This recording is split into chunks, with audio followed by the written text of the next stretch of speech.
Hello, my dear sleepy listener.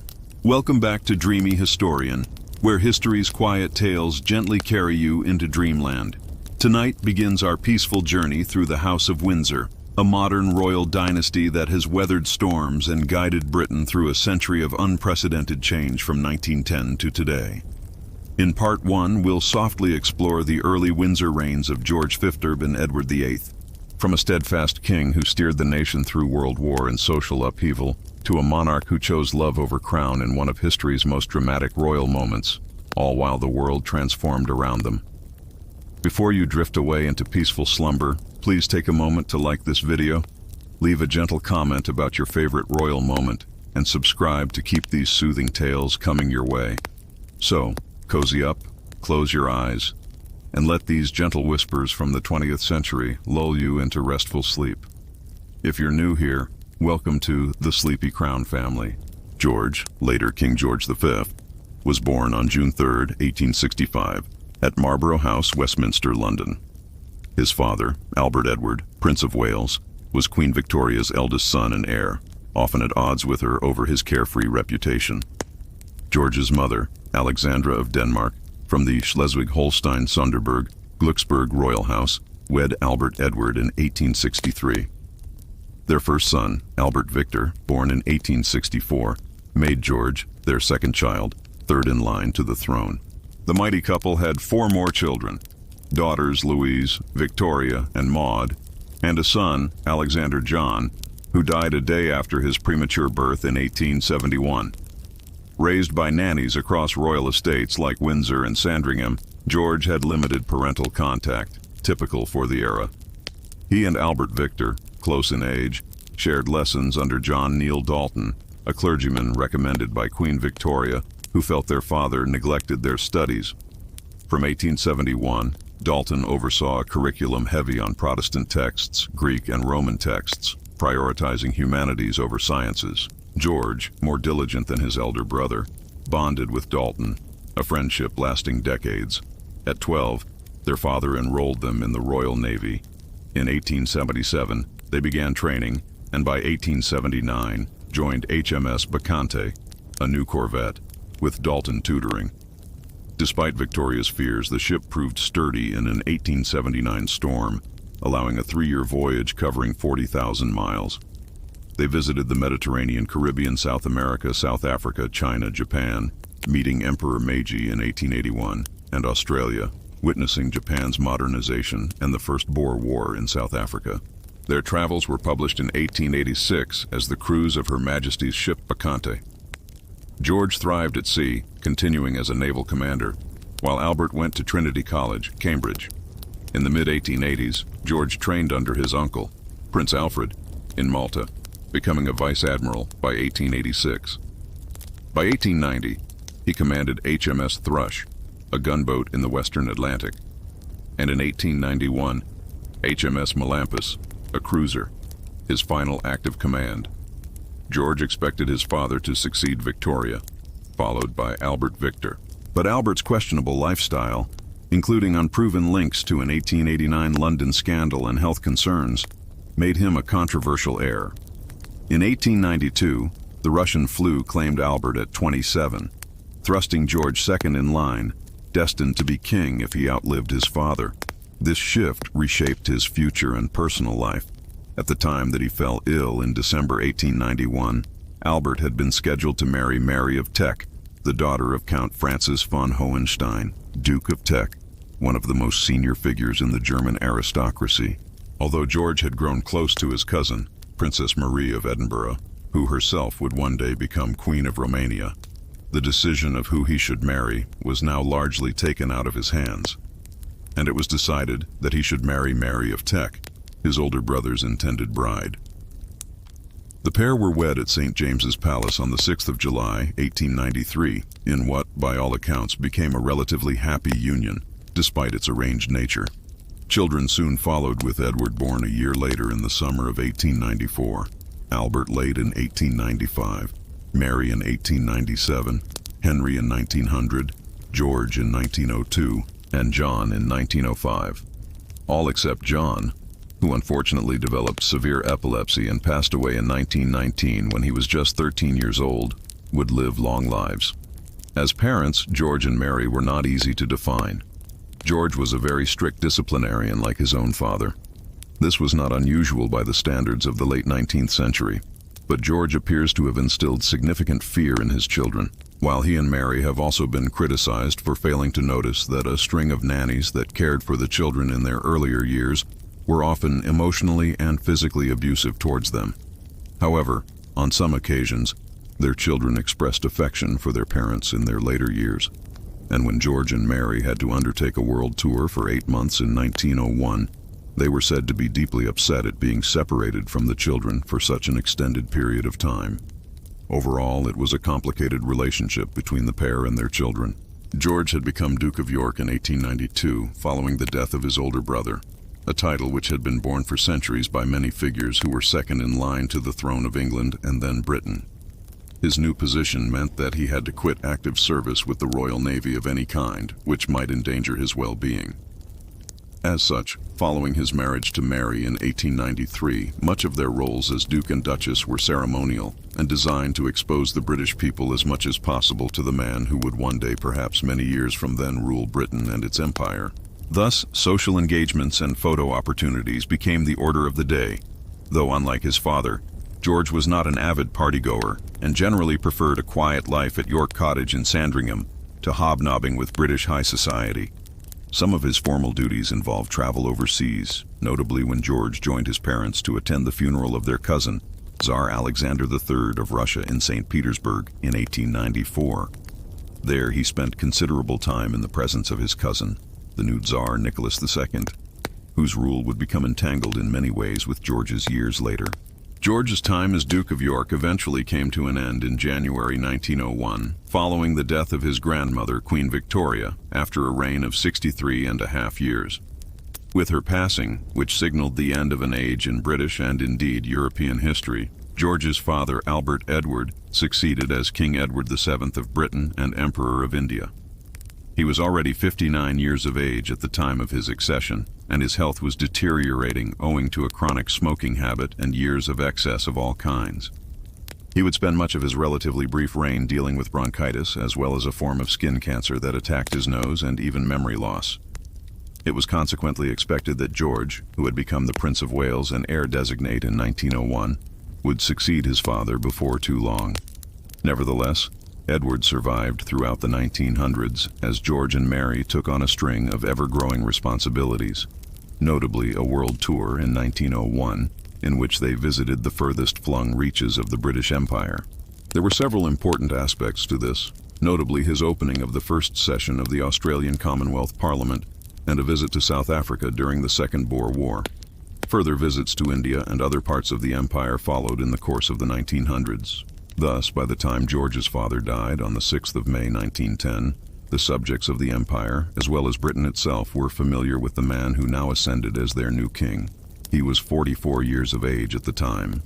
George's coronation as King George V of Britain and Emperor of India, along with the coronation of his wife Mary as Queen Consort, took place at Westminster Abbey in London on the 22nd of June, 1911. It was attended by an enormous number of the royal families and monarchs of Europe, including, for instance, members of the German imperial family, numerous other German princes and princesses, representatives of the Tsar of Bulgaria, the Romanian royal family, the Archduke Karl of Austria representing Emperor Franz Joseph, and even the Crown Prince of the Ottoman Empire as a stand-in for the Sultan. Within a few years, many of these imperial and royal houses would be shattered by the impact of the First World War. And although few could have even guessed at it in the summer of 1911, this would be one of the last times when the many royal lines of old Europe would congregate in one place for such an event. In tandem, the Festival of Empire was held at the Crystal Palace in London to celebrate George's coronation. At this, the Crystal Palace, which had first been built to house the first Great Exposition in 1851, became home to a myriad array of scenes designed to showcase the might of the British Empire at its height. In all, 300 buildings replicating elements of other buildings from across the empire were reconstructed inside the Crystal Palace. But even as the coronation plans were underway, there was a political crisis also raging in Britain. one which involved the new king in a surprising departure from the general belief by the early 20th century that the monarch's role was simply to rubber stamp what Parliament decided upon. At the heart of the matter was the People's Budget, which the Liberal Chancellor of the Exchequer, David Lloyd George, had first attempted to introduce in April 1909. The budget was very progressive for its time, with Lloyd George stating that it was effectively a wartime budget, with the enemy being poverty and squalor in Britain's working class and industrial communities. As such, it proposed large tax increases to pay for a revolutionary system of welfare measures and investment in public services. Much of this was political, with the Liberals believing that the best way to stall the rise of the Labour Party, who were perceived as dangerous radicals in the 1900s, was to introduce the welfare reforms which would prevent traditional Liberal voters from switching to Labour. Yet, the People's Budget provoked a furious response, and the Conservative-dominated House of Lords refused to ratify the passage of the budget. Traditionally, the Lords was seen as a rubber-stamping body, one which was not supposed to block legislation that had passed through Parliament. And so, the impasse over the People's Budget had provoked a constitutional crisis in the last months of the reign of Edward VII. By the time George ascended the throne, the budget had been allowed to pass through the Lords without a vote, ending the immediate crisis. But the new king was immediately faced with calls for constitutional reform of the House of Lords to ensure a development like this never occurred again. Within days of his accession, George was being petitioned by the Liberal Prime Minister Herbert Asquith about various methods of constitutional reform which would prevent another impasse of the kind which had recently been seen. This was particularly necessary as British parliamentary politics in the early 1910s was balanced on a knife edge, with the Ulster Unionists and the Irish Parliamentary Party often holding the balance of power between the Liberals and the Conservatives. One proposal which was floated was that George would agree to the creation of a large number of new Liberal peers who would turn the political balance in the House of Lords in favor of the Liberals and their allies. George was not entirely favorable to the idea of politicizing the creation of noble titles in this way, and in any event, the Conservatives were more inclined to make concessions when they learned of this plan. As a result, a compromise was reached in the shape of the Parliament Act of 1911. The Act contained two provisions. Firstly, it stated that the House of Lords could not veto bills relating to the budget and other financial issues henceforth once they had passed through the House of Commons. In return, the Conservatives received an unofficial promise that their majority in the House of Lords would not be overcome by packing it with newly created Liberal peers. George gave his assent to the Act in August 1911. In what is one of the most significant reforms of the constitutional relationship of the upper and lower houses of Parliament to each other in modern British history. Whatever government was going to control the political realm in Britain, one of their primary problems, whether Conservative, Liberal, or Socialist, was going to be Ireland. Ireland had long been a thorn in the side of the empire. As England had expanded its political control across the Atlantic archipelago in the late medieval and early modern periods, it had managed to bring Wales and Scotland under British control to a large extent and unite these disparate realms under a unified Protestant British state. But Ireland had always been problematic. Successive waves of conquest and colonization between the 12th and 17th centuries had succeeded in creating an English Protestant landholding class here, but the bulk of the population remained Irish and Roman Catholic, broadly opposed to British rule. This problem was compounded by the existence of a Scottish Presbyterian majority in the north of the island, who in turn were opposed to the Catholics further to the south.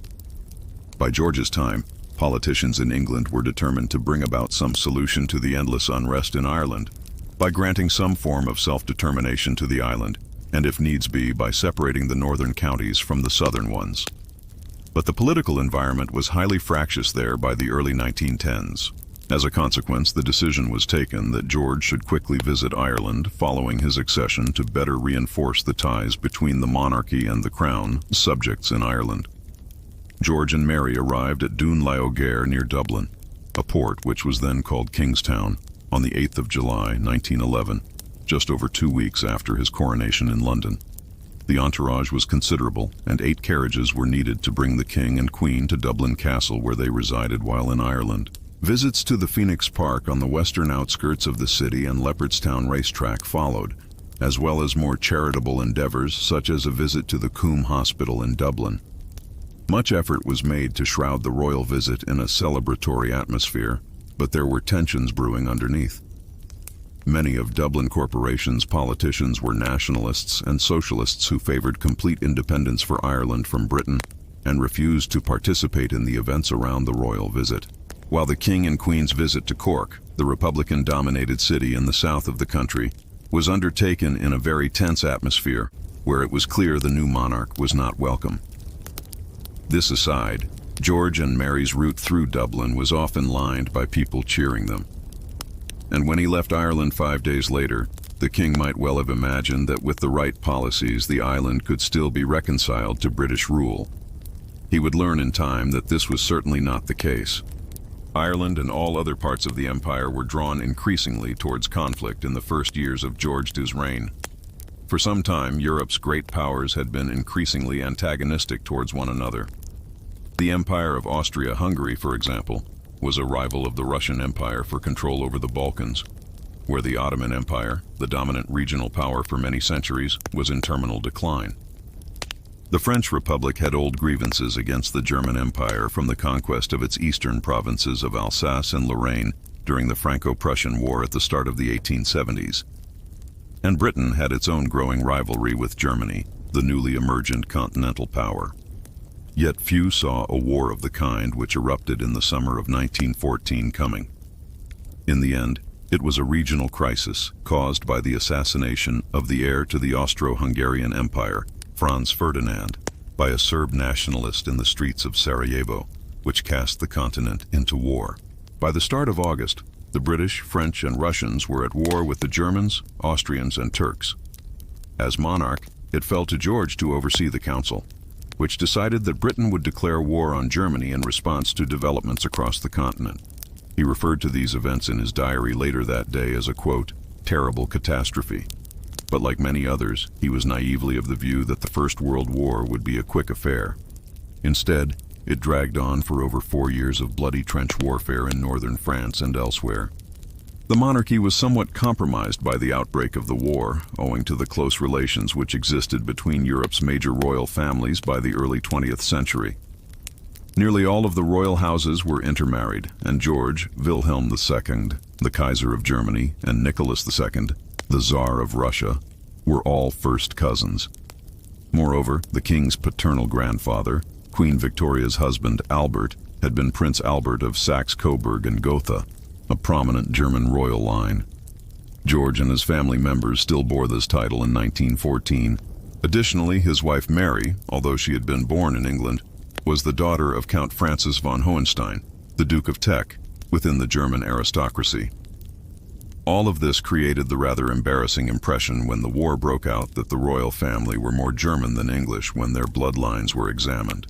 Certain sections of the British press hammered away at this point endlessly.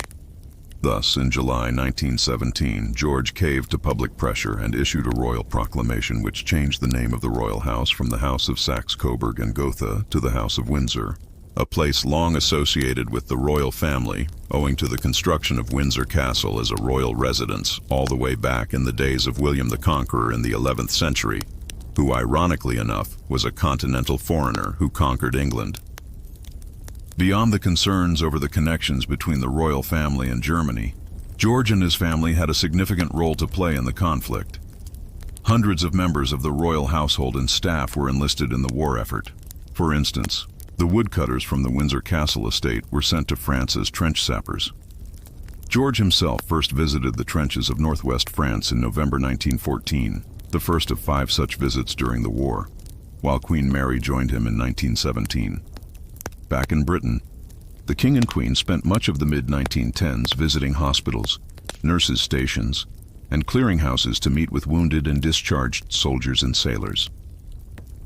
George's 2 eldest sons, Edward and Albert, were also old enough to be involved in the armed forces during the war. Edward served in France and was awarded the Military Cross, while Albert served in the Royal Navy and was mentioned in dispatches for his role in the Battle of Jutland in 1916. The foremost naval engagement of the war between the British and the German navies, while care was taken to ensure that the heir and his younger brother were not placed at the core of the conflict.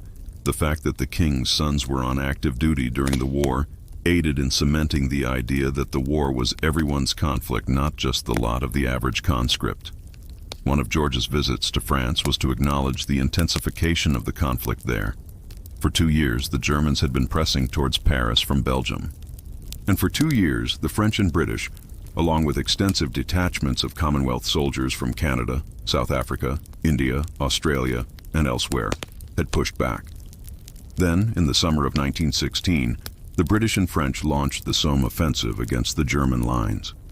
The first day of the offensive, the 1st of July, 1916, led to the greatest number of casualties experienced by the British Army in history in one day.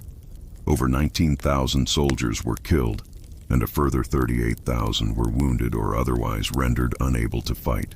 Plans were quickly put in place for George to cross to France. And on the 10th of August, 1916, with the fighting still raging, he visited troops at Ypres and proceeded further down the British lines along the Somme. Curiously, he also met with General Henry Rawlinson, the commander of the British Second Army, with whom the king conversed about the news of efforts within the military to have General Douglas Haig, the commander of the British forces in France, replaced. Yet, this never materialized. Haig remained in overall control of the British Expeditionary Force, while the slaughter at the Somme continued, eventually resulting in the deaths of approximately 300,000 troops. Yet, the stalemate in the war was not broken, and 2 more years of trench warfare in northeastern France would follow. While there was no change in military leadership in 1916, there was a change in the government back home in Britain. At the outset of the war in 1914, the Liberal Party led by Herbert Asquith as Prime Minister had a tenuous hold on power in Britain. To gain increased political stability during wartime, a unity government was formed, with the Conservatives being granted numerous important ministries and the Labour Party, which was still viewed as a dangerous socialist movement by many in Britain, even being invited to join the government. However, by late 1916, Asquith's coalition was increasingly unpopular at home and facing growing opposition over its prosecution of the war, notably the costliness in lives and resources of the Somme offensive, which had promised much and delivered little. He was eventually ousted from power in December 1916 when the Secretary of State for War, David Lloyd George, formed a new unity coalition and became Prime Minister. By the early 20th century, the king had little say in these matters and accepted Lloyd George as the new Prime Minister. However, it would be a tense relationship between the pair at times in the years that followed, with the conservative George often at loggerheads with the radical Welsh Prime Minister over policy in France, Ireland, and elsewhere. Moreover, recent studies have revealed the extent to which George involved himself in the politics of the British Army in France, and how this often saw him and Lloyd George intriguing against each other. Lloyd George was convinced Haig should not continue as the head of the British forces in France, and instead sought to strengthen the position of the French general and supreme Allied commander in France, Ferdinand Foch, at Haig's expense. Such actions aside, both George and Lloyd George's efforts to intervene in the military handling of the war were rendered largely null and void when the United States joined the war on the side of Britain and France in April 1917, thus making German defeat in the long run an all but certainty. Lloyd George and the king also clashed over another problematic matter which arose internationally in 1917. This concerned events in Russia, where a revolution had been initiated to overthrow the government of George III's cousin, Tsar Nicholas II, in February. This was a relatively conservative revolution at first, and there was the possibility of the Russian royal family being able to abscond from Russia and seek asylum elsewhere in Europe. At first, George was anxious to offer Nicholas the option of resettling, at least temporarily, in Britain. But Lloyd George was vehemently opposed, believing that the presence of the Russian imperial family in Britain could act as a lightning rod for socialist and revolutionary elements within Britain who were looking at Russia and considering whether an overthrow of the political system in Britain might also be possible. There were also concerns that the presence of the deposed Tsar in England could entangle Britain in Russia's domestic politics at a time when Russia was still theoretically its ally in the war. Although admittedly, Russian resistance to the German advance all along the Eastern Front was collapsing in the spring and summer of 1917. In the end, the king came to agree with Lloyd George's viewpoint. although the British Secret Services nevertheless prepared a plan for how to rescue Nicholas and his family from Russia, one which was never put into action. In the end, a more radical second revolution struck Russia in October 1917, bringing the Bolshevik communists to power. The Tsar and his family were murdered on the orders of the new government in Russia in the summer of 1918. The final years of the war also witnessed an intensification of the suffragist movement in Britain. The suffragettes had been campaigning for a decade and a half in Britain for women to be given the right to vote in political elections, a right which was still denied to women, and indeed many men, if they did not meet certain qualifying criteria. The suffragists had effectively engaged in a campaign of political pressure and limited violence over the years to fight for their cause. Indeed, George had been present at the Epsom Derby on the 4th of June 1913, when a suffragette, Emily Davison, ran out in front of the racing horses and attempted to catch hold of the king's own contender in the race, Anmer. The horse struck Davison as she attempted to grab the reins, and she died from her injuries 4 days later, becoming a suffragette martyr in the process.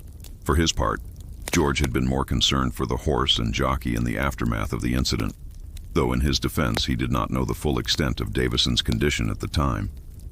Now, nearly 5 years later, the king found himself giving the royal assent to the Representation of the People Act in February 1918, a bill which gave women of 30 years and over the right to vote, while also extending the male franchise to nearly 8 million poorer Britons. The act was a sign of how the First World War and the contribution of the British people to the war effort forced the political establishment to accelerate much-needed political reforms, such as those the suffragettes had campaigned for over many years. The Representation of the People Act was passed as the stalemate in the war on the continent was coming to an end.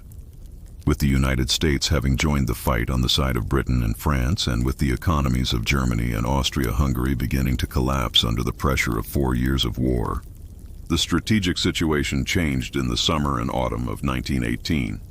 It was over by November 1918, not owing to complete military victory, but because the governments in both Berlin and Vienna had fallen to domestic revolutions.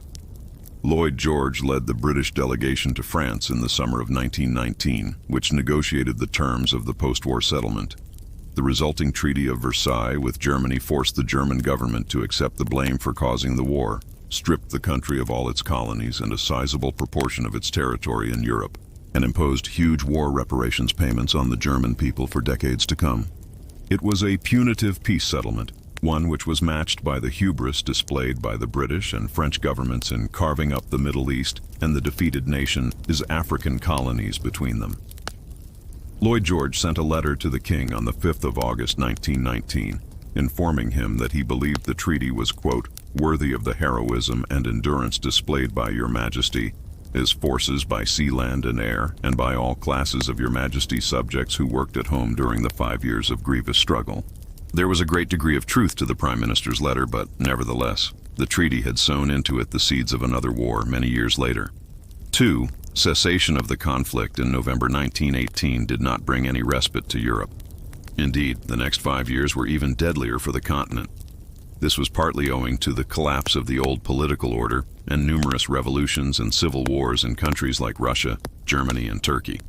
Yet much of it was also owing to disease outbreaks at a time when the continent's people were weakened due to years of rationing and want.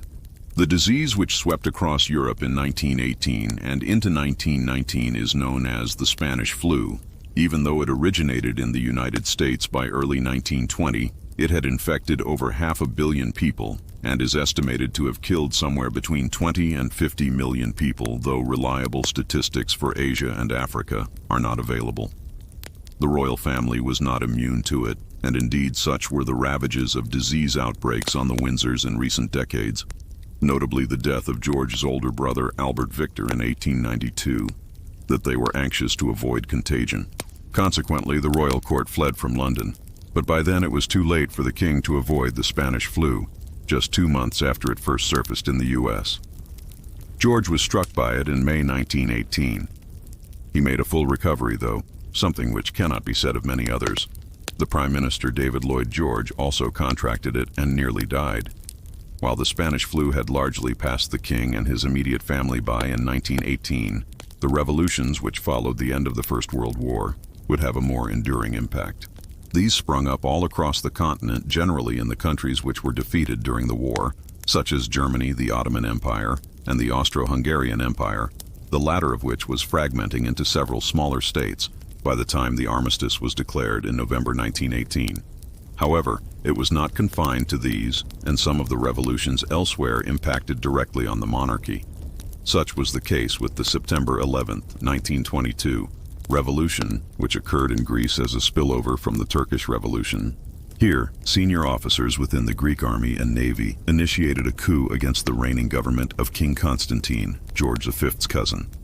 He was quickly replaced by his son, who became George II of Greece, but not without a severe backlash against the royals in the Mediterranean nation.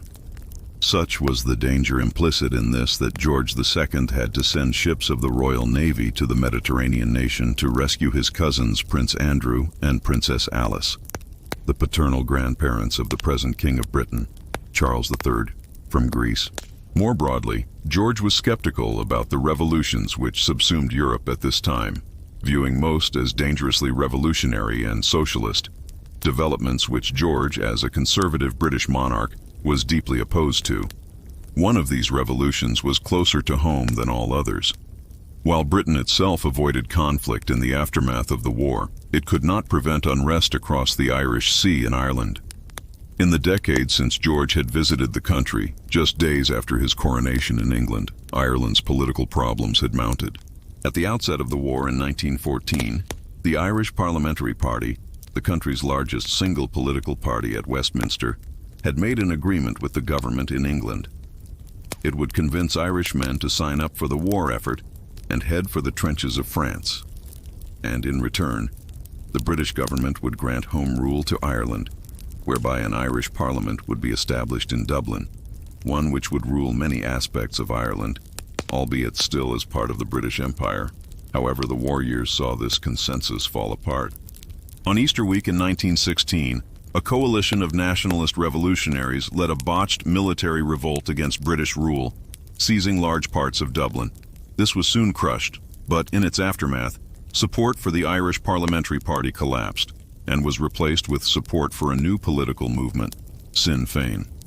These won a landslide in nearly all the Irish constituencies outside of Ulster in the 1918 general election, and promptly refused to take their seats in Westminster, instead convening their own parliament in Dublin. It was the beginning of the Irish War of Independence. The War of Independence was fought in Ireland between 1919 and 1921. It was a bitter, bloody affair, with the Irish engaging in guerrilla warfare and the British government relying on army irregulars called the Black and Tans to fight the conflict. The latter were soon engaging in acts of atrocity and heavy-handed violence against the civilian population. For his part, while he was opposed to Irish independence, George was appalled by the escalating violence in Ireland and the tactics being employed by the Black and Tans. He censured Lloyd George on several occasions for what was occurring, and was a major driving force within England in finding a solution to the conflict. In the summer of 1921, a part of that solution was dividing Ireland so that the Scottish Presbyterians in the northern counties could have their own country that would remain closely tied to Britain. 6 counties there were partitioned from the south in May 1921, bringing Northern Ireland into existence. George visited Belfast in June to address the opening sitting of the new Unionist-dominated Parliament there. His speech is believed today to have been significant in preventing a war between the Unionists of the North and the Republicans of the South in the months that followed. Instead, a truce was agreed with the Republicans a few weeks later, and the south of Ireland was effectively granted partial independence from Britain, while the north remained part of the empire. Although a bitter civil war was fought in the south over the terms of independence between 1922 and 1923, the country remained tied to Britain in some particulars until the mid-1930s. George's role in establishing the peace in the early 1920s was quite substantial. Ireland was not the only issue confronting Britain's empire in the 1920s. The number of nations which had formed part of the empire, but which were now largely autonomous nations like South Africa, Australia, and New Zealand had been growing for some time. But the constitutional arrangement for these dominions was still largely unclear. Were they still part of the empire, wholly autonomous, or partially subject to Britain in terms of their foreign policy and certain trade matters. These issues came to a head at the Imperial Conference held in London in 1926, which was presided over by George and chaired by the former Prime Minister between 1902 and 1905, Arthur Balfour. Here an agreement was reached that the Dominions constituted a Commonwealth of nations, which were each equal to each other in their common allegiance to the Crown. Thus, under the terms of what has become known as the Balfour Declaration, the growing independence of Britain's former colonies was acknowledged, but a new Commonwealth centered on the monarchy and the rule of George V as head of state of the Commonwealth was put down in law. 5 years later, the Statute of Westminster of 1931 would grant further legislative independence to the Commonwealth nations. While these measures largely resolved the issues inherent in the status of the Dominions, there was still a major policy issue in the 1920s concerning the core element of Britain's Empire India, or the British Raj, as the great conglomeration of territory covering not just India but also modern-day Pakistan and Bangladesh. George was Emperor of India and indeed had visited Delhi in 1911, where he became the only British ruler of India to attend a Delhi Durbar or court to be proclaimed as emperor in person. Yet, despite his efforts to make himself physically present in India on occasion, George faced growing calls for Indian independence throughout his reign, particularly the non-violent opposition led by Mahatma Gandhi. The responses during George's reign were two bills, the Government of India Act of 1919 and the Government of India Act of 1935. Both sought to ensure British control of India for some time to come by offering moderate Indian nationalists a range of concessions, while also trying to take account of the varied religious and social tapestry that was the Raj. None of it was enough, though, and while George was not the last British emperor of India, it was largely during his reign that the independence movement gained sufficient traction to lead to independence in the mid-1940s. George's attitudes towards domestic British politics in the 1920s were a delicate balancing act between his role as a figurehead within the government and his own rather conservative political views. He, like many others in Britain, was wary of the emergence of the Labour Party as a major political movement. It created some dismay then for the King and large sections of the British political establishment when the general election of December 1923 resulted in a hung parliament with neither Stanley Baldwin's Conservatives, Herbert Asquith's Liberals, nor Ramsay MacDonald's Labour securing a majority. In the days that followed, it emerged that the only government which was feasible was a minority Labour administration, which would be supported on a case-by-case basis by the Liberals. Thus, MacDonald became Prime Minister, and Labour formed a government for the first time. There were genuine concerns at the time that George, whose constitutional roles involved officially appointing new governments, would try to block the formation of the new Labour regime. Yet, he didn't. Whatever his personal politics might have been, George knew that he was not supposed to intervene publicly in the politics of the day. Yet, there is also evidence that George's personal politics might have been shifting at this time. The minority government soon collapsed, and the Conservatives returned to power in late 1924. Yet, when a general strike broke out across the UK in 1926, over pay and working conditions in Britain's mines and other sectors of the economy, it was George who urged a moderate approach on the Conservative Prime Minister, Stanley Baldwin, stating that Baldwin needed to put himself in the shoes of the average working man when negotiating with the strike managers. While Britain's politics were difficult in the mid-1920s, any issues encountered were tempered by the fact that the global economy was booming during these years. Yet all this came to an end in the autumn of 1929 with the Wall Street crash and the ensuing Great Depression. At the time of the Wall Street crash, MacDonald had just led Labour back into government in remarkably bad timing. His administration faced a huge crisis with over 1.5 million people out of work across Britain by the start of the spring of 1930, a situation which deteriorated further over the next year and a half as the value of the pound sterling and its ties to the gold standard looked increasingly precarious. By August 1931, it was impossible for MacDonald to get any budgets or policies through. And so George urged the Labour leader to call an election and form a government of national unity. It was wise advice. A national government containing Labour, Conservative, and Liberal ministers was formed in October 1931, and the British political establishment worked together to move through the crisis created by the Great Depression. Whereas other nations ended up with increasingly fractious and extreme politics, George also facilitated the MacDonald governments to manage the economic crisis in other ways. The Civil List, which was effectively a list of individuals to whom the British government paid money in the form of honorary pensions, as well as royal subventions. This was perhaps at odds with his own personality. By nature, he was a rather diminutive, retiring figure, one whose favored pastimes were stamp collecting and hunting. Back in 1893, George had been made honorary vice president of the Royal Philatelic Society, the most significant stamp collecting society in the world. George served in that role until he became king, and his contributions to the society's collection were considerable. For instance, in 1904, he purchased a rare Mauritius 2-pence blue stamp for $150, a record for a single stamp purchase at that time. George ultimately contributed significantly to the Royal Philatelic collection, which is valued at approximately $100 million today. Elsewhere, George became the first monarch to take advantage of the new mass communications medium of radio to reach out to his subjects. On Christmas Day 1932, he became the first king or queen to address the entire nation in this way. George had resisted the idea of doing so for many years, believing radio was for entertainment rather than an extension of the political realm.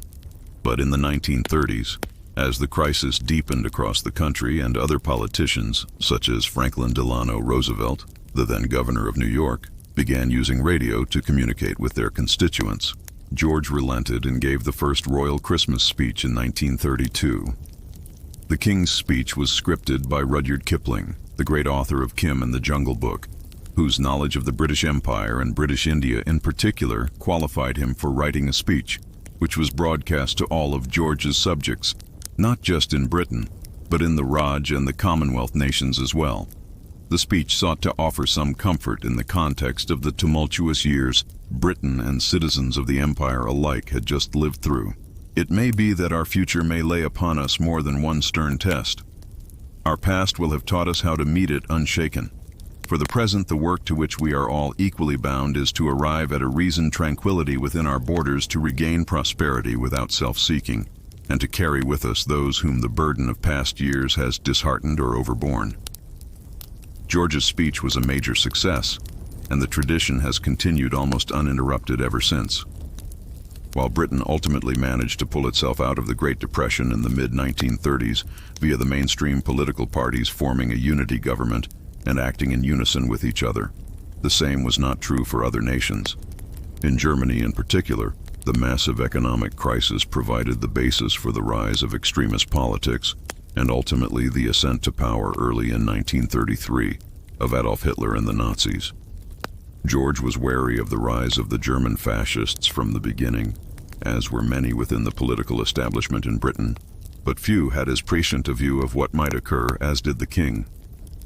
In a meeting with the German ambassador to Britain, Leopold von Husch, in 1934, the king expressed concern about the jingoistic rhetoric emanating from Berlin, where the Nazis were already making noises about remilitarizing in contravention of the Treaty of Versailles and their desire to build a greater Germany by reclaiming the territory they had lost in 1918, and much more besides in Central and Eastern Europe. Von Husch, who was a career diplomat and not a Nazi ideologue, did not necessarily disagree. The following year, a more aggressive Nazi program of remilitarization was commenced. But George would not live to see the war between Britain and Germany, which so concerned him in his last years. George V suffered for much of his adult life from respiratory problems, a hereditary condition in the family, which was exacerbated by his chain smoking. By the time he was in his late 50s in the 1920s, he was suffering from severe bronchitis, and his ability to travel extensively was limited. Though doctors did recommend a visit to the Mediterranean in 1925, hoping that the warmer climate would lead to an improvement in his condition. It didn't, and further suggestions that he should do the same in later years were vociferously rejected by George. Instead, he accepted a certain level of ill health, which only continued to get worse as he entered his 60s, leaving London and the royal palaces in the home counties, only to spend time in the seaside resort of Bognor Regis in Sussex. Into the 1930s, Things only got worse, and by the middle of the decade, his respiratory problems had deteriorated to incorporate several other ailments, including breathing problems, a lack of energy, regular colds, and blood issues. It was clear that he did not have long left to live. George's imminent death was complicated to a very great extent by his relationship with his eldest son and heir, Edward, Prince of Wales. Edward had always been problematic. He did not display a strong character, and George was reluctant to pass too many responsibilities to him, even as his own health deteriorated from the mid-1920s onwards. Most worrying was Edward's love life. He had not married and produced an heir, but engaged in a string of short-lived romances. And when one finally seemed to stick in the mid-1930s, it was highly problematic. The subject of Edward's attentions was Wallis Simpson, an American divorcée who was still married to her second husband, Ernest Aldrich Simpson, an American with extensive business affairs in Britain. Edward and Wallis had entered into an affair in the mid-1930s, but it was considered unacceptable to the Conservative Party leader Stanley Baldwin, and viewed with great dubiousness by George V, who repeatedly advised his son to end the liaison and marry a more acceptable woman, one who would not have been divorced and was British or European. The issues inherent in Edward and Wallis's affair were still hanging over the succession, as George's health declined dramatically in the course of 1935. By the summer of 1935, the king was regularly receiving oxygen in order to continue breathing properly. Things got worse in the months that followed, and on the 15th of January 1936, he retreated to his bed at Sandringham House in Norfolk outside London. He spent the next 5 days here with his situation deteriorating precipitously. By the 18th, he was slipping in and out of consciousness and was in a confused state whenever he pulled himself back to the point of being able to converse with those surrounding his deathbed. It was clear that he was suffering by this point, and his royal physician, Bertrand Edward Dawson, was faced with a difficult decision. At approximately 11 p.m. on the night of the 20th of January 1936, he effectively decided to speed along the king's death, administering a large dose of morphine and cocaine sometime afterwards. Nothing could have been done to save the king's life, and the decision most likely spared George several further days of agony. Though Dawson's decision has been controversial ever since, owing to the fact that he did not consult with George's family before taking this action. Subsequent events are well known. A protracted royal funeral followed, with George eventually being laid to rest at St. George's Chapel at Windsor Castle on the 28th of January. Edward succeeded his father as King Edward VIII of Britain. However, he was steadfast in his determination to marry Wallis Simpson, who was now in the process of finalizing her second divorce from Ernest Simpson. This created a major problem. The Prime Minister, Stanley Baldwin, and other members of the royal family, including Edward's younger brother Albert, were convinced that the British public would not stand for their king marrying a multiple divorcée from America. While it would clearly emerge in the process that the new king had begun seeing Wallis while she was still married, a constitutional crisis brewed in the months that followed as Edward refused to budge from his position. When he was eventually confronted by the government and the royal family, he agreed to abdicate the throne and married Simpson. His younger brother Albert succeeded the childless Edward in December 1936, taking the regal name George VI. Thus, less than 12 months after George V's death, the abdication crisis resulted in his younger son succeeding his older son. George V was in many ways one of Britain's least well-known monarchs, despite spending a quarter of a century on the throne. Perhaps this was because his reign was largely bookended by the even lengthier and more substantial reigns of his grandmother Queen Victoria, who ruled for much of the 19th century, and his granddaughter Elizabeth II, whose reign marked the transition from the post-war period through to the 21st century. Compared with these, George's period on the throne seems misleadingly brief and static. Moreover, today he is broadly overshadowed in the public imagination by other political figures of his time, notably David Lloyd George, who dominated the country's politics during the First World War, and then the rise of Winston Churchill during the interwar period. Furthermore, George was a modest character who preferred stamp collecting and spending time with family to courting controversy. A man whose interest lay in stamps cannot hope to vie with the Russian Civil War and the rise of the Nazis in the pages of history books detailing the interwar period of European history. Finally, George's lengthy reign was in many ways overshadowed immediately by the short, controversial reign of his elder son and the abdication crisis.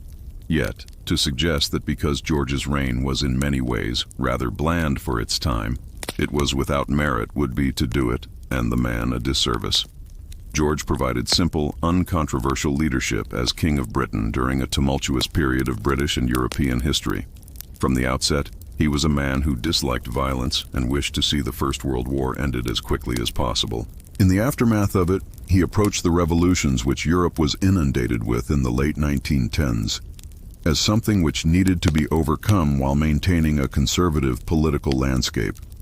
In the 1920s and 1930s, he largely stayed out of the way and let the politicians get on with dealing with a changing Britain and a troublesome Europe, which was effectively the role of the monarch by this time. George was hardworking, dutiful, and moderate. In many ways, he set the template for the modern monarchy, one which was followed in all major specifics by his son, King George VI, and his granddaughter, Queen Elizabeth II. As such, while George V was in some ways an unremarkable monarch, he was also widely admired and liked by the British people by the time his considerable reign came to an end in the mid-1930s. Chapters 02. Edward VIII, the Traitor King and Royal Scandal. Edward, later King Edward VIII and Emperor of India, was born on June 23, 1894, at White Lodge, Richmond Park, Surrey. His father, George, was the eldest son of Edward, Prince of Wales, heir to Queen Victoria, who ruled since 1837. By 1894, with Queen Victoria in her 70s, Edward's grandfather was poised to succeed her as Edward VII, making young Edward second in line upon Victoria's death in 1901. Edward's mother, Mary of Teck, daughter of a German duke, and George had 6 children, 5 sons and 1 daughter. Edward, the eldest, was followed by Albert, named for Victoria's late husband. Fully named Edward Albert Christian George Andrew Patrick David, he was called David by family. Raised as a future king, Edward faced a distant upbringing. His parents, stern and often detached, created a tense home with his father's outbursts, leaving Edward feeling unloved, shaping his later choice to remain childless. Known for his charm and social ease, he mixed across classes, though his intellect was modest. Educated at York Cottage, Sandringham, and Frogmore, Windsor, he moved to Osborne Naval College as a teen, then the Royal Naval College, and served on HMS Britannia, mirroring his father's training. Despite his royal status, Edward faced bullying in the Navy and received little intellectual rigor, unlike earlier royals, leaving him with a narrow worldview. In May 1910, his grandfather's death made his father king, and at 15, Edward became Prince of Wales, thrust into public life. He attended Oxford, but was a lukewarm student, distracted by Europe's brewing unrest. In 1914, World War I erupted, sparked by the assassination of Archduke Franz Ferdinand, igniting tensions from Germany's rise, colonial rivalries, and Balkan nationalism. Britain, France, and Russia faced Germany and Austria-Hungary in brutal trench warfare in northern France. Edward joined the Grenadier Guards in July 1914, relishing the camaraderie absent in his studies. His service, however, was sheltered. Royals couldn't risk capture or death. He took on symbolic roles like meeting French generals and boosted morale inspecting British camps. Rare dangers included a 1916 car crash in France after his chauffeur's death by artillery. He also visited the Middle East in 1916, connecting with Australian and New Zealander allies. The war was significant in one other way, which would have a small implication for Edward and his family for decades to come.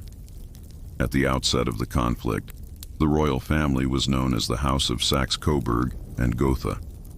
This had been established in 1901 following the succession of King Edward VII, bringing the House of Hanover, which had ruled Britain for nearly 2 centuries, to an end.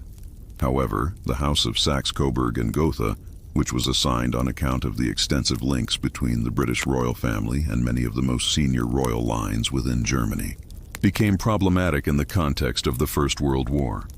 It reminded far too many people that the royals had extensive amounts of German blood. And indeed, George V was the first cousin of the German Kaiser Wilhelm II. In particular, when the Germans began dropping bombs on London in 1917 from planes named Gotha bombers, it was clear it was no longer tenable to retain the royal title. Consequently, in July 1917, the royal house's name was changed to that of the House of Windsor, a name adopted owing primarily to the long-standing associations between the English crown and Windsor Castle to the west of London. The war was eventually won in November 1918, and so this name change had little consequence thereafter in practical terms, but the new Windsor name would become associated intimately with Edward in due course. The end of the war opened up the issue of Edward marrying and fathering an heir to secure the line of succession. However, Edward's father, unlike most other previous monarchs, was open to allowing Edward to decide his marital affairs for himself, and the British public were more keen by the late 1910s and 1920s that some form of mutual affection should play a part in the selection of a future queen by the prince. Edward was not in any rush either. Rather, as the bloodshed of the 1910s gave way to the economic boom and social excesses of the 1920s, Edward became a regular attender at London nightclubs and dance halls, where an entourage attached themselves to the future king. He also began an affair with Winifred Dudley Ward, who was already married with 2 small children to William Dudley Ward, the grandson of Lord Esher in the British nobility. Eventually, Ward divorced her husband, and the affair became extremely serious in the 1920s, although Edward did also see several other women intermittently throughout these years. However, the relationship with Ward would never result in marriage, even after she divorced her first husband, and it was eventually ended by Edward in 1934. This penchant for the high life, and Edward's complicated love life, had created concerns within the government and amongst the royals themselves during the 1920s. Compounding this was what was perceived as Edward's quasi-egalitarian manners and habits. During his time in military service during the war, the prince had become used to trying to find common ground with the rank-and-file soldiers, and he continued his efforts to do so during royal visits abroad to Canada and other regions in the 1920s. His easy manner with ordinary people would be viewed positively in a member of the royal family today. But in the interwar period nearly a century ago, the royals, senior politicians, and the nobles of the realm looked at this disapprovingly. Moreover, many looked at Edward as a monarch who might try to exercise too much political independence when he became king, rather than a figure who would carry out the ceremonial duties of being monarch, which was effectively what the monarchy had been in England since the early 18th century. Thus, already by the late 1920s, there was growing concern about the prince's behavior and attitudes within senior political circles, ones which were no doubt expressed in private, when King George developed a serious illness that lasted for several months in 1928 and 1929. He recovered and would reign for several more years, but there were worrying signs of a clash between his successor and the political realm in years to come. In the early 1930s, Edward met the woman who would determine the course of the remainder of his life. Wallis Simpson was an American socialite from Pennsylvania who was born as Bessie Wallace Warfield. 2 years Edward's junior, she had grown up in Baltimore, and she and her mother had been supported by wealthy extended family members after her father died during her youth. In 1916, she had married Earl Winfield Spencer Jr., an American Air Force pilot. It was a fractious marriage, and while it lasted over a decade, long before they eventually divorced in 1927, the pair had spent extended periods of time apart. The following year, Wallis married Ernest Simpson, an American by birth, who had developed extended business connections in Britain. As a result of his business dealings, the Simpsons were largely living in England by the early 1930s, where Wallis was moving in high society circles. Much of their social ascent was a mirage, though, and Ernest Simpson's business affairs had run into serious trouble following the Wall Street crash of 1929 and the Great Depression that followed. This undoubtedly placed some strain on his and Wallis's marriage in the early 1930s, around the time that she was first introduced to Prince Edward. 1934 was a pivotal year in the development of the relationship between the prince and Wallis Simpson. That year, he decided to end his sporadic affairs with Freda Dudley Ward and other mistresses, such as Lady Furness. Curiously enough, His fascination with Mrs. Simpson seems to have derived from her being the more dominant individual within the relationship. Edward maintained a childlike personality throughout his adult life, and Simpson, as so many reports of the mid-1930s would assert, seemed to have the prince completely under her thumb. For his part, Edward was clearly besotted by her, and it seems evident that by 1934 or 1935 he had determined to marry her, and for Simpson to become queen consort one day. There were early signs that this would not prove possible, though. When Edward introduced his American lover to his father and mother, they were not impressed. And indeed, there were even special branch police assigned to monitor the couple's movements from 1935 onwards. There were two major issues at hand. The first being the fact that Simpson was a divorcée, and on religious and moral grounds it would be disapproved of for the future King of England to marry such a woman, and for her to become queen. Simpson's American background and reports that she had excessive influence over Edward were also paramount in the minds of worried observers in the mid-1930s.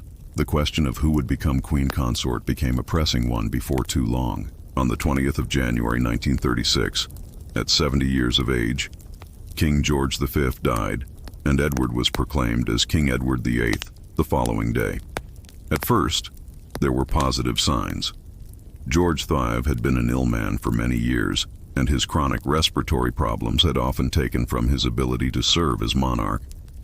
Moreover, he was perceived in the public eye as an antiquated figure, one who belonged more to the world of the late 19th century than the new emerging world of the interwar period. This public enthusiasm for a new monarch after a long reign was not an entirely unusual feature of British political life, but in Edward's case, it would prove unfounded. The new king seems to have given almost no thought to how he would reign when he succeeded his father. Nevertheless, it quickly became clear that Edward was the polar opposite of his father, in that he had very little interest in the actual affairs of state.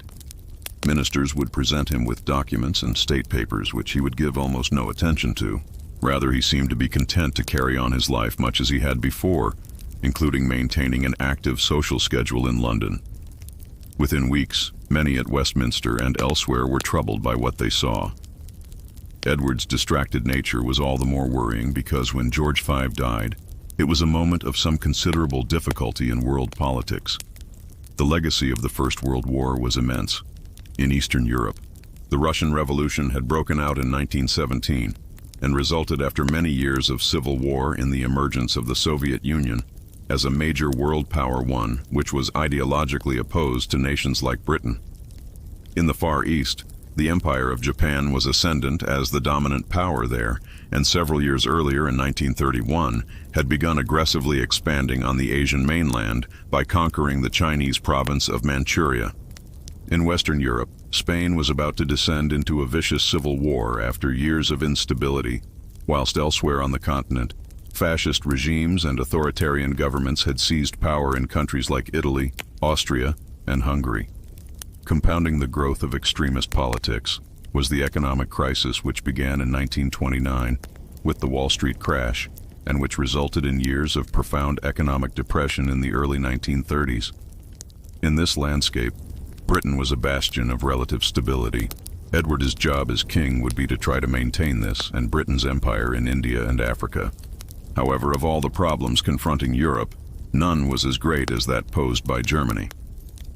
The country had been left demoralized and destabilized by the terms of the Treaty of Versailles, which had been imposed on the country by Britain and France in 1919. This reassigned large amounts of formerly German territory to its neighbors and imposed huge financial reparations on the country while also heavily restricting the size of its military. Nevertheless, after several years of crisis in the late 1910s and early 1920s, the German Republic had entered a period of relative stability in the mid-1920s and was the cultural center of the continent. But the economic crisis of the late 1920s and early 1930s hit Germany particularly badly. As it did, an extremist party, the National Socialist German Workers' Party, or Nazis, led by Adolf Hitler, managed to claim power early in 1933 after years of electoral gains.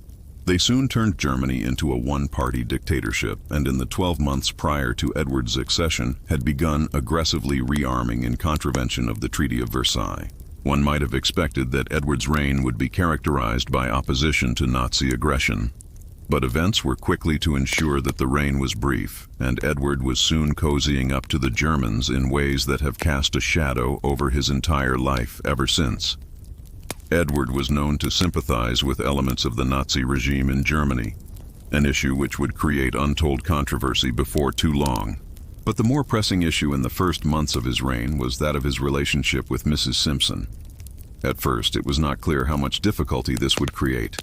But when the foreign newspapers began covering the new king's holiday on a yacht in the Mediterranean with Simpson shortly into his reign, unease began to emerge among government ministers in London. The offer to visit Germany was extended to Edward in the late summer of 1937 from Dr. Robert Ley, the head of the German Labor Front, an organization which had been set up by the Nazis in Germany to replace the trade unions and stifle any socialist agitation in the country.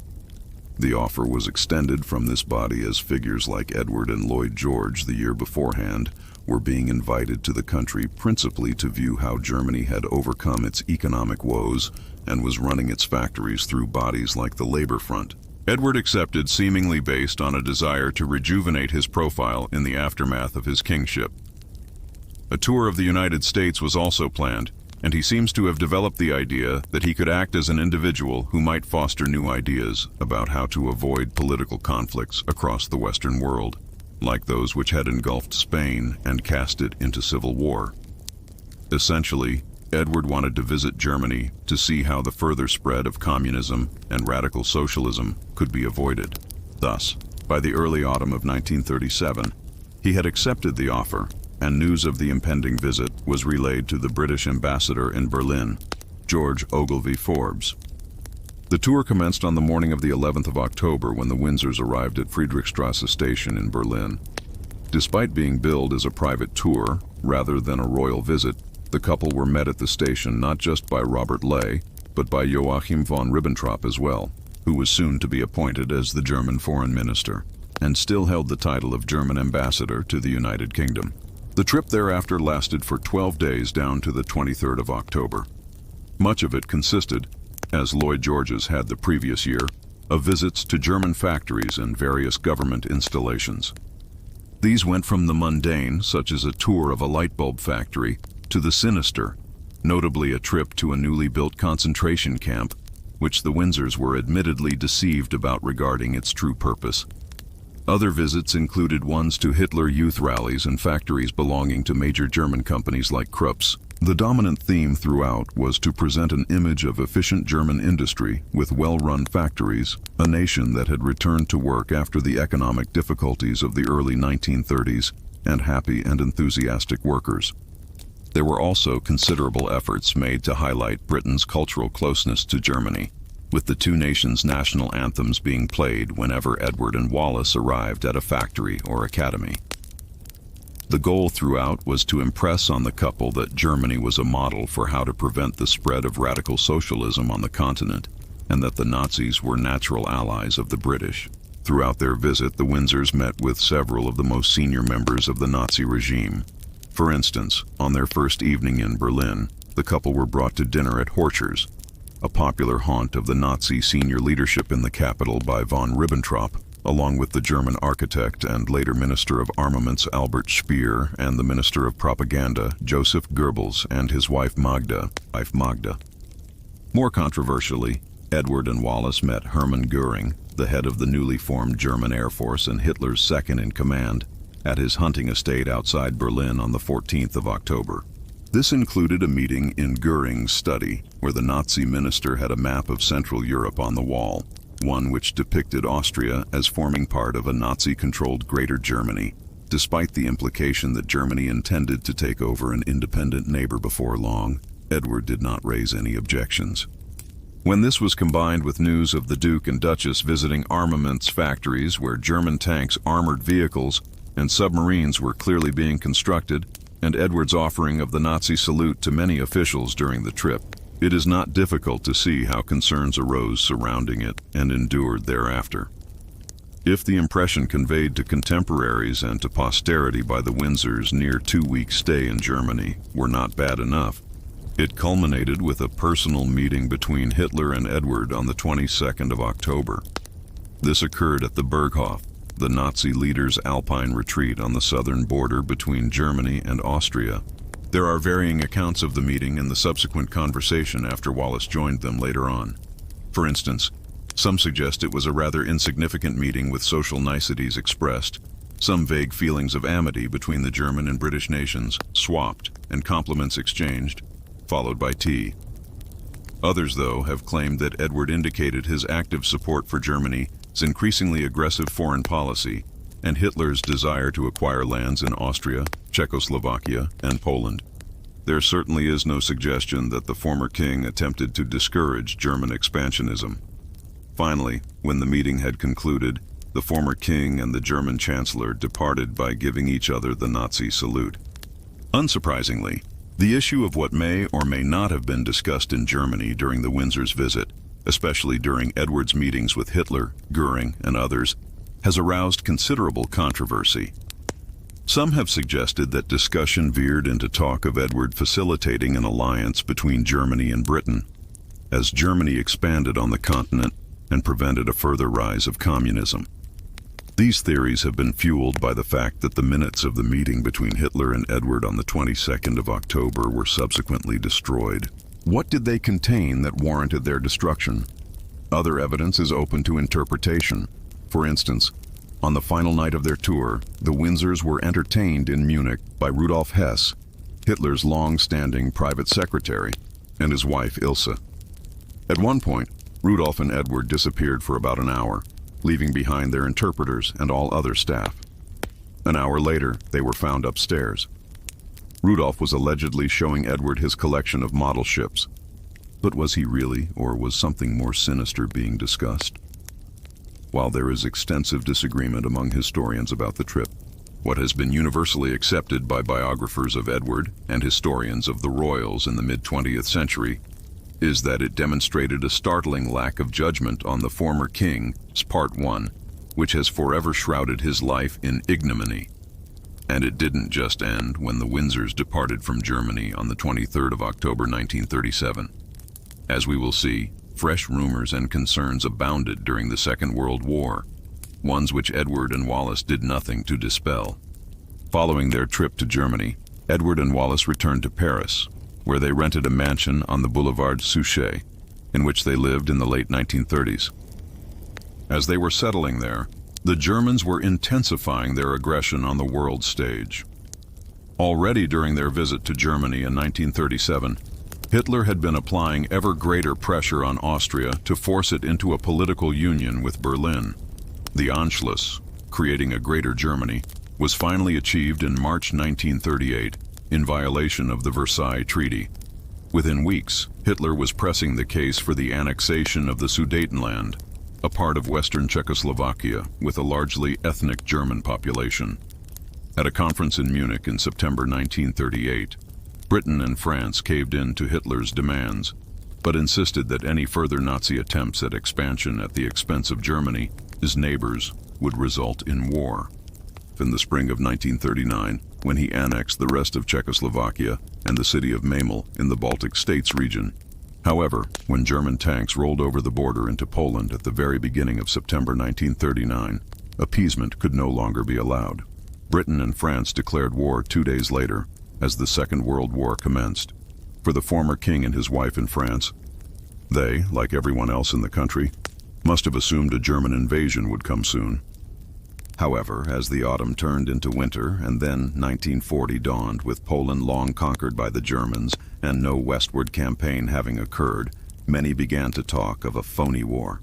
The spring robbed Europe of such hopes. In April 1940, the Nazis invaded Denmark and tactically occupied the key cities and towns of Norway. Just weeks later, an invasion of the Low Countries and France was initiated. This action aroused fresh concerns about Edward, who was accused by some British diplomats of having leaked information to Berlin, which had facilitated the German assault on Belgium. The accusation was especially damning when the British Expeditionary Force, BEF, to France became trapped at the town of Dunkirk in late May, as a result of the unexpected success of the German two-pronged assault of Belgium and northeast France.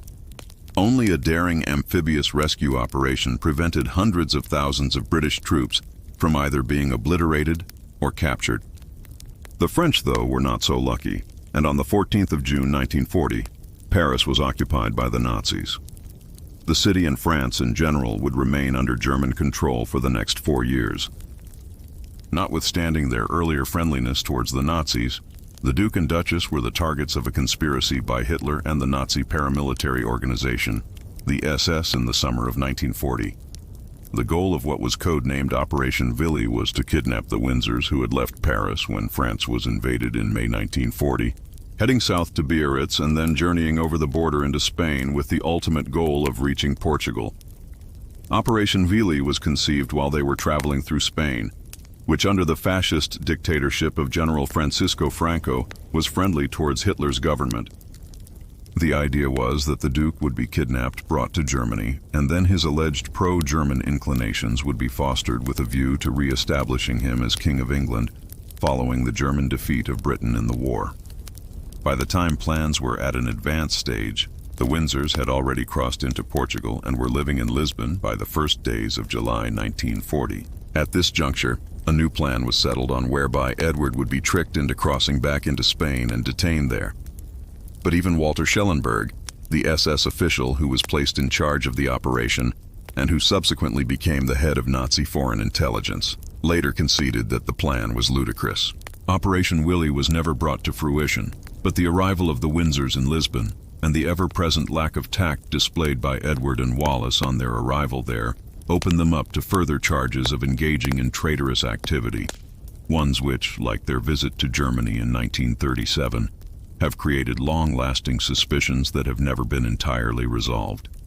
The Windsors had apparently elected to make their way to Spain and Portugal in May 1940, owing to anxieties about their diminished status in Britain and certain tax burdens that would fall on them if they returned home. Back in Britain, this failure to return to England looked very bad, and the new Prime Minister Winston Churchill looked at it particularly disapprovingly. Matters only became more suspicious when the Windsors arrived in Portugal and promptly accepted an offer to stay in the home of Ricardo Espírito Santo, a Portuguese banker who had extensive business connections in Germany and who was suspected of having sufficient contacts with Hitler and the Nazis that MI6, the British intelligence service, had opened a file on him. Perhaps Edward and Wallis were unaware of this, but it seems unlikely. And in accepting the offer to stay with Santo, the former king was either involved in talks with Santo or was acting in an incredibly irresponsible manner, one which almost guaranteed that his loyalty would be questioned. Yet, there was worse still. Recent research has revealed that while he was in Portugal, Edward promoted the idea through Ricardo Espírito Santo that the Nazis should, quote, bomb Britain into peace. Edward here was apparently proposing that the Nazis should adopt a strategy of aerial bombing over England, and London in particular, in order to force the British government into surrendering without the necessity of a land invasion. This was effectively the strategy which the Germans adopted in the summer of 1940, leading to the Blitz of London and England for the next year. This recent study has highlighted how Edward had proposed the Blitz while in Portugal, and that the same advice was then conveyed to the Nazi government in Berlin by the German ambassador in Lisbon. It is possible that Edward viewed this as the lesser of two evils compared to a land invasion. But there is still absolutely no denying that coming from a member of the royal family, this advice constituted treason of the highest kind. In the months that followed, tens of thousands of bombs were dropped on Britain, leading to approximately 40,000 civilian deaths. In September and October 1940 alone, London was bombed almost every single night. Edward seemingly advocated that Berlin should adopt this strategy in order to force the country into surrendering, and to make him King of Britain again in the aftermath of the capitulation. Edward's possible duplicity while in Lisbon did not end along with his brief sojourn in Portugal. As soon as he and Wallis arrived there, Churchill had taken steps to remove Edward from continental Europe, while also avoiding bringing him back to Britain. He could not have the Duke residing on the continent and possibly falling into Nazi hands. The possibility that he would collude with the Nazis and potentially work out a deal to be made King of England once again was now too great. At the same time, Edward's actions in fleeing to Portugal and in visiting Germany back in 1937 made him a liability if he were to be brought back to England. Accordingly, Churchill had a statement sent to Lisbon that Edward had been appointed as the new governor of the Bahamas. However, 2 weeks after leaving Portugal, Edward engaged in possibly his most incriminating behavior. Yet, on the 15th of August, 1940, he sent a telegram to Espírito Santo, his and Wallis's Portuguese host, asking him to send word as soon as he needed to act. When this document was made public in 1957, Edward dismissed its significance. However, there seems to be evidence that Edward wanted to be updated by a known German agent about any developments that might lead to him returning to Europe to be installed as a puppet king of England if Germany defeated Britain in the war. Suspicions about Edward and his wife's actions over the past several years were considerable enough that when the couple decided to visit the United States from the Bahamas in the spring of 1941, they were monitored by the Federal Bureau of Investigation, FBI, at the behest of President Franklin D. Roosevelt. J. Edgar Hoover's FBI acted on information supplied by a German monk living in the U.S. who claimed to have information that Wallis Simpson had been the lover of Joachim von Ribbentrop, the German foreign minister, back in 1936 when he had served as the Nazi ambassador to Britain.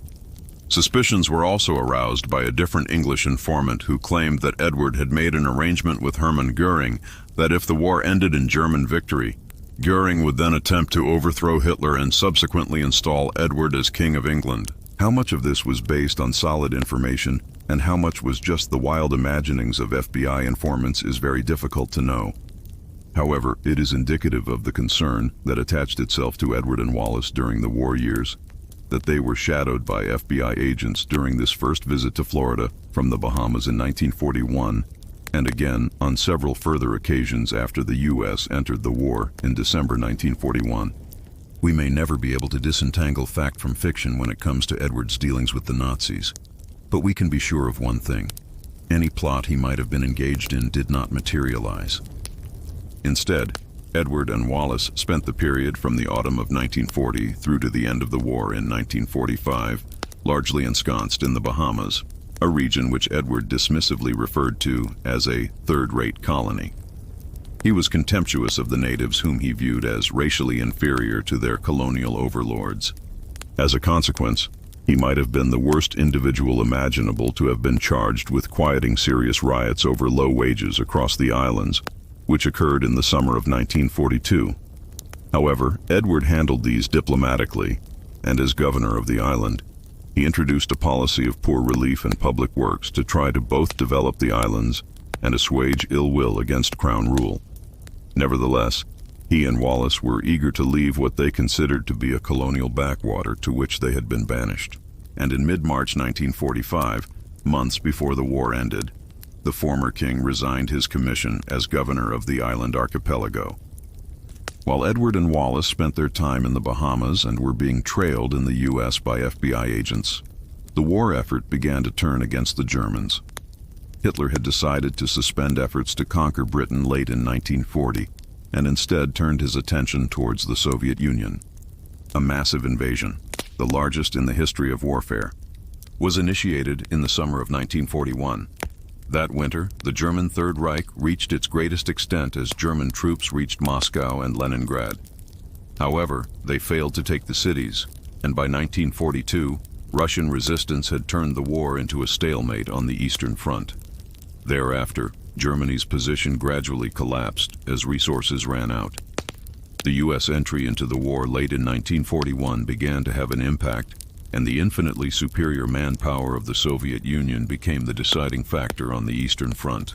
By the summer of 1943, the Russians were pushing the Germans back towards Poland and Ukraine, and the Western Allies successfully opened a new front in southern Italy. By the time the Western Front was opened in the summer of 1944 by the Western Allies in France, it was really a matter of who would reach Berlin first, the Soviets from the east or the British and Americans from the west. In the end, it was the Russians, with the Western Allies occupying western and southern Germany. The war came to an end in early May 1945, days after Hitler killed himself in Berlin. In the immediate aftermath of the war, despite the many unanswered questions that still hung over Edward's conduct, Both in the years leading up to the war and during it, he was not overtly criticized within the British press.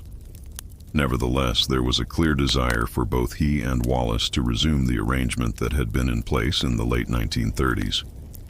They would return to France and live there rather than in Britain, where their presence could be problematic. However, even when they had settled again in Paris, as Europe was being rebuilt, another issue arose that allowed Edward to begin scheming once again. His brother, King George VI, was suffering ill health at a relatively young age due to his chronic smoking. The possibility of his having to step aside or dying was already acute by the mid-1940s. From afar, Edward engaged in correspondence with individuals in England in which he suggested that he could return to Britain and potentially serve as regent for his young niece, Princess Elizabeth, whom he claimed would otherwise fall under the influence of her Mountbatten in-laws. The scheme never came to anything, and George would, in any event, live on until 1952, by which time Elizabeth was well into her mid-20s. But it is indicative of the ceaselessly ambitious conniving of Edward that even after the ignominy which followed him in the aftermath of the war had developed, he continued to assess ways of re-entering British public life. Notably, he did not attend Elizabeth's coronation, but watched it on television from Paris. It was though to be the last of his foray in this regard. When Elizabeth did succeed and began a long and prosperous reign in 1952, her uncle and his wife resigned themselves to life in Paris. There they became a sort of curious celebrity couple, the former King of Britain and his American wife, who had done so much to unsettle Britain's politics before the war. They hobnobbed with British expats in the city and engaged in France's post-war café society. Meanwhile, Edward supplemented the extensive income they had and financial perks which persisted from the arrangement reached with the British government in the late 1930s by engaging in illegal currency trading. He also took up his pen to author A King's Story, a memoir published in 1951 that set out his opposition to the species of liberal politics dominating the post-war world in Western Europe and North America. It was also the first book by a former, or indeed sitting King of England to have been published since 1688. Furthermore, as the early 1950s turned into the mid to late 1950s, they began to visit the United States more frequently, socializing with politicians and celebrities and even visiting the White House during the presidency of Dwight Eisenhower. As such, they became a celebrity couple of sorts, albeit a curious one, but one which seemed to pose no further danger to the stability of public life. Back home in Britain, Wallis and Edward's relationship remained something of a mystery to many who commented on it in the post-war period. Several who had spent time with them during the 1950s noted that they seemed very distant from one another, rarely addressing things to the other directly. It was a strange dynamic for a couple whose relationship had apparently been so intense 20 years earlier that Edward was willing to give up the crown for her. For a while in the mid-1960s, they returned to Britain and spent a considerable amount of time there, attending various royal events which occurred from 1965 onwards, notably the funeral of Princess Marina of Kent, who was Edward's sister-in-law through her marriage to his brother who, somewhat confusingly, was also known as George, the same name as his brother the King, who had adopted George as his regal name but had been christened Albert.